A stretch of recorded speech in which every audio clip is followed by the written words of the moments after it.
शककर्ता निर्माण करणाऱ्या माझी जाऊ, सर्वप्रथम पहिलीच महिला शिक्षका असणाऱ्या सावित्रीबाई फुले,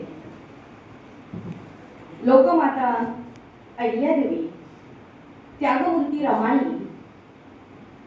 आणि स्त्री पुरुष किंवा स्त्री पुरुषांच्या तुलनेतून स्त्रीवाद मांडणाऱ्या ताराबाई शिंदे या सर्वांना सर्वप्रथम नमन मी करते.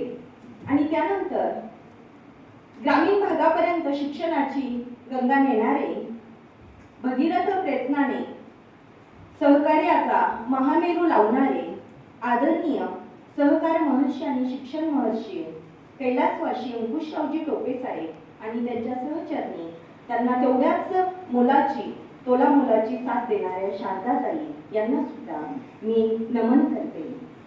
सन्माननीय व्यासपीठ आणि व्यासपीठावर आजच्या कार्यक्रमाचे अध्यक्ष असणारे प्राचार्य डॉक्टर मिलिंद पंडित सर, त्याशिवाय माझ्या सर्व सहकारी भगिनी आणि इथे जमलेले या माझ्या विद्यार्थिनी आणि बंधू भगिनी, 8 मार्च हा आज आम्ही महिला दिन म्हणून साजरा करत आहोत. खरं तर हा आज आमच्या आत्मसन्मानाचा आणि अगदी मनातून भरून येणारा हा दिवस आहे. कारण या दिवसाची सुरुवातच मुळात 8 मार्च 1908 मध्ये न्यूयॉर्क येथे 15,000 स्त्रियांनी केली होती. 15,000 स्त्रियांनी एक मोर्चा काढला आणि त्या मोर्चामध्ये प्रमुख मागण्या त्यांच्या अशा होत्या की स्त्रियांना मतदानाचा अधिकार मिळाला पाहिजे, कामाचे तास कमी झाले पाहिजे आणि समान वेतन मिळालं पाहिजे. या दृष्टिकोनातून हा मोर्चा पुढे गेला. आणि नंतरच्या काळात आम्ही पाहतो की हाच आंतरराष्ट्रीय महिला दिन म्हणून आम्ही साजरा केला. क्लारा झेटकिन यांनी 1910 मध्ये जवळजवळ कोपेनहेगन या ठिकाणी एक परिषद घेतली. कामकाजी महिलांच्या संदर्भातली ही परिषद होती आणि त्या परिषदेला 17 देशातील 100 महिला प्रतिनिधी उपस्थित होत्या. 100 महिला प्रतिनिधींनी ज्या वेळेला या आंतरराष्ट्रीय महिला दिनाच्या निमित्ताने मांडलेल्या प्रस्तावाला अनुमोदन दिलं, त्यावेळेला हा आंतरराष्ट्रीय महिला दिन साजरा करण्यात येऊ लागला. परंतु आज आम्ही पाहतोय की 8 मार्च या दिवसाचं महत्त्व महिला सबलीकरण, स्त्रीवाद, स्त्री पुरुष समानता आणि अनेक कारणांनी महिलांच्या अनेक प्रश्नावर बोलतं व्हावं या दृष्टिकोनातून हा आम्ही साजरा करतो. मध्यंतरीच्या काळापासून याला उत्सवाचं सुद्धा रूप आलेलं आपण पाहतो. परंतु त्यानंतर जर पाहिलं तर याच्या अगोदरचा इतिहास आपण बघत असताना मेरी वुलस्टोनक्रॉफ्ट यांनी इसवी सन 1792 मध्ये vindication of the right to women या ग्रंथामध्ये महिलांविषयीच्या पारंपरिक संकल्पनाला बगल देऊन केवळ पुरुषांच्या बरोबरीने स्त्रियांना स्थान मिळावं या संदर्भात काही मतं मांडली.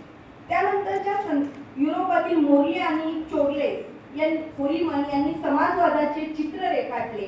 तर 1869 मध्ये जे.एस. मिलनेही महिलांना पुरुषांच्या प्रमाणे समान अधिकार मिळावे या संदर्भात आपले मत मांडले.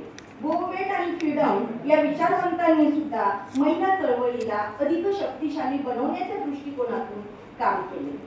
मुळातच स्त्रीवाद हा विषय जर आपण पाहिला तर फायरस्टोन असेल किंवा सिमन दी बोआर असतील किंवा सेला वॉटसन असेल, म्हणजे पाश्चात्य विचारातून हा स्त्रीवाद जरी पुढे आलेला असला तरी त्याचं अनुकरण खरंच आम्हाला या मातीमध्ये करता येतं का, किंवा तो स्त्रीवाद या मातीमध्ये रुजला जाऊ शकतो का, हे या गोष्टीच्या संदर्भामध्ये विचार केला जाऊ शकतो. की त्यावेळेला 1882 मध्ये ज्या वेळेला स्त्री पुरुष तुलना नावाचा 50 पानाचा निबंध ताराबाई शिंदे यांनी लिहिला, त्यावेळेला स्त्रीला माणूस म्हणून जगण्याचा अधिकार आहे, किंबहुना स्त्रीला सुद्धा पुरुषांच्या बरोबरीने समान अधिकार हवा, यासाठी त्यांनी त्यावेळेला तो लिहिलेला होता. म्हणजे खऱ्या अर्थाने चालत बोलत चालता बोलता स्त्रीवाद त्या जगत असताना, प्रत्यक्ष जगत असताना आपण पाहिलेला आहे. याच्या सोबतच अगदी महात्मा फुले असतील किंवा सावित्रीबाई फुले असतील, हे सुद्धा स्त्रीवादाचे जनक म्हणून आपण त्यांच्याकडे पाहिले जाते किंवा पाहत आहोत की आतापर्यंत स्त्रीवाद कशा पद्धतीने पुढे आला आणि कोणत्या पद्धतीने मांडला गेला. त्याही अगोदर जर आपण पाहिलं तर दक्षिणेकडे संत मीराबाई असतील किंवा उत्तरेकडे अकम्मा देवी असतील, त्याशिवाय रंगनायकी अंदल असेल किंवा काश्मीरच्या लल्लेश्वरी असतील, यांनी भक्तीच्या मार्गाने माणूसपणाची वाटचाल केली. महाराष्ट्रात संत जनाबाई असतील, कान्होपात्रा असतील, बहिणाबाई असतील, त्याशिवाय वेणाबाई असतील, विठाबाई असतील आणि निर्मळाबाई यांनी सुद्धा अभंग आणि ओव्यातून स्त्री पुरुष समानता मांडण्याचा प्रयत्न केला की स्त्रियांना तेवढे समान अधिकार हवे, या दृष्टिकोनातून केलेले अभंग आणि ओव्या ह्या तितक्याच महत्त्वाच्या. डॉक्टर बाबासाहेब आंबेडकरांनी 20 जुलै 1942 मध्ये जेव्हा नागपूर या ठिकाणी भाषण केलं, त्यावेळेला त्या भाषणामध्ये ते असं म्हणतात की कोणत्याही समाजाची आणि किंवा त्या देशाची प्रगती ही त्या देशातील स्त्रियांच्या प्रगतीचं मोजमाप ठरू शकते. म्हणजे याचा अर्थ ज्या देशामध्ये स्त्रियांना सन्मानाची वागणूक दिली जाते, त्यावरून त्या देशाची स्थिती, त्या स्त्रियांना सन्मानाची वागणूक दिली जात असेल तर त्या देशाची स्थिती आपल्या लक्षात येते. म्हणूनच डॉक्टर बाबासाहेब आंबेडकरांच्या सोबतच रमाईने सुद्धा स्त्रियांच्या आत्मसन्मानासाठी केलेला लढा किंवा दिलेला लढा हा तितकाच महत्त्वाचा वाटतो की ज्यामध्ये सर्वसामान्य आणि सर्व स्त्रियांच्यासाठी डॉक्टर बाबासाहेब आंबेडकर यांनी हिंदू कोड बिल मांडलेलं दिसून येतं. हे बघत असताना स्त्री मुक्तीच्या अनुषंगाने आपण पुढे जात असताना सगळ्यात महत्त्वाचं की महात्मा फुले यांचा सत्यधर्म आणि डॉक्टर बाबासाहेब आंबेडकरांचा बुद्ध धर्म, जर या दोहोंची जर आपण सांगड घातली तर स्त्रियांना पुरुषांच्या बरोबरीने समानतेची मान्यता देणारा किंवा समानतेला जन्म देणारं एक नवं तत्वज्ञान या अनुषंगाने पुढे आलेलं आपल्याला दिसून येतं. खरं तर आज 8 मार्च आहे. आपण हा का साजरा करतो? 8 मार्च का साजरा केला जावा? हा एक आत्मपरीक्षणाचा आणि स्त्रियांना अंतर्मुख करण्यासाठी हा 8 मार्च साजरा केला जातो. कारण प्रत्येक स्त्री ही अंतर्मुख झाली पाहिजे. जर ती अंतर्मुख झाली तर मागच्या काही दिवसापूर्वीचा म्हणजे जेव्हा आम्हाला त्या चळवळीतून 8 मार्च आंतरराष्ट्रीय महिला दिन साजरा करण्याचा आम्हाला जो उत्साह आहे, ज्या पद्धतीने आम्ही साजरा करतोय, तो आम्ही का साजरा करतोय आणि आतापर्यंत कित्येक पिढ्या गेल्या, खरंच महिला पुढे गेल्या आहेत का? किंबहुना शिकून सवरून आज आमची प्रगती, आमचा विकास खरंच झालेला आहे आणि हे नाकारता येत नाही. आणि त्यामुळे जेव्हा चळवळी जोमामध्ये येते, चळवळीचा जोम खूप जास्त असतो, त्यावेळेला अगदी मौन असणाऱ्या किंवा मुक्याला सुद्धा वाचा फुटत असते. कारण हे आपण या चिंतनातून शिकत आलो आहोत. खरं तर एकमेकांच्या बद्दलच्या असणाऱ्या जाणीवा कुठंतरी प्रगल्भ झाल्या पाहिजे.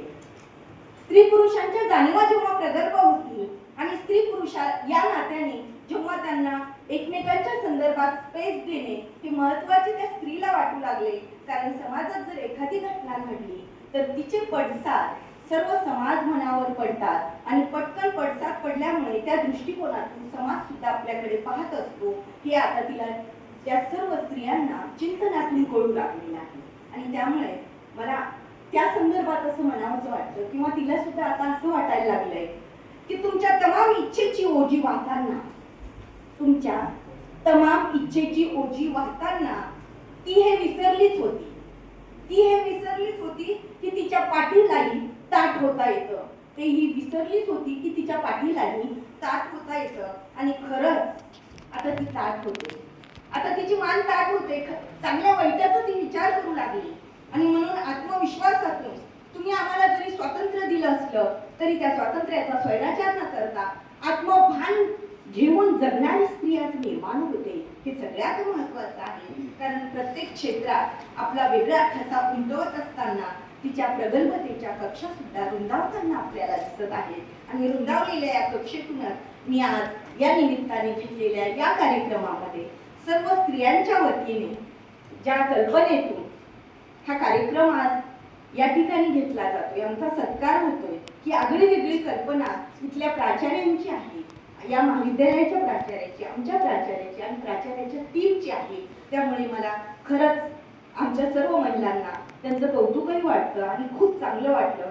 कारण महिलांचा कार्यक्रम असतो, फक्त महिलाच साजरं करतात, महिलाच ऐकतात, महिलाच बोलतात आणि महिलाच त्याविषयी अगदी चर्वण करतात. या पद्धतीनं हे चालू राहतं. आजही थोडंसं वाईट वाटतं की याच कार्यक्रमाच्या निमित्ताने जर हाच कार्यक्रम पुरुषांचा असता, पुरुष दिन, तर किती विचार करा की किती महिला आल्या असत्या, सगळ्या महिला आल्या असत्या. परंतु आज हा स्त्री दिन आहे किंवा स्त्रियांचा कार्यक्रम आहे, म्हणून मला वाईट वाटतं की स्टाफ मधले सगळेजण तिथं कॅन्टीनला किंवा तिथं सगळेजण बसून गप्पा मारत असतील, नाही ऐकायला आले. वाईट वाटतं त्या गोष्टीचं. ज्यांना वाटलं की खरंच या स्त्रियांना सन्मान द्यावा, त्यांच्यासाठी आपण दोन शब्द किंवा दोन हाताने आपण टाळ्या वाजवाव्या, तेवढं फक्त आलेल्या पुरुषांनी केलं, त्यामुळे मला भरून आलं, चांगलं वाटलं. आणि आम्हा सर्व स्त्रियांच्या वतीनं मी ऋण व्यक्त करते की आमच्या स्त्री वर्गाचा, समस्त स्त्री वर्गाचा आपण सन्मान केला. सन्मान तिच्या कर्तृत्वाचा, सन्मान तिच्या नेतृत्वाचा, सन्मान तिच्या मातृत्वाचा, सन्मान तिच्या सहनशीलतेचा, सन्मान तिच्या त्यागाचा आणि सन्मान तुम्हाला सगळ्यांना समजून घेताना अगदी 2 हात पुरुषांचे बळकट तिच्या पाठीशी असतात, म्हणून ती पुढे जाते. कारण दोघांनाही एकमेकांची आवश्यकता आहे. म्हणूनच डॉक्टर बाबासाहेब आंबेडकर सुद्धा म्हणतात की स्त्री आणि पुरुष या दोघांनाही एकमेकाच्या भागीदारीमध्ये सर्वच गोष्टी मिळाल्या पाहिजे. आर्थिक असेल, सामाजिक असेल किंवा धार्मिक असेल. आणि तुम्ही आणि आम्ही समान आहोत, हा समानतेचा धागा घेऊन पुढचा 8 मार्च पुन्हा असाच साजरा व्हावा या दृष्टिकोनातून ही अपेक्षा, ही अगदी माफक अपेक्षा मी व्यक्त करते आणि माझं वाढलेलं प्रास्ताविक कमी करते किंवा संपवते आणि धन्यवाद देते सरांना परत एकदा हा कार्यक्रम घेतल्याबद्दल. धन्यवाद. जय हिंद, जय हिंद.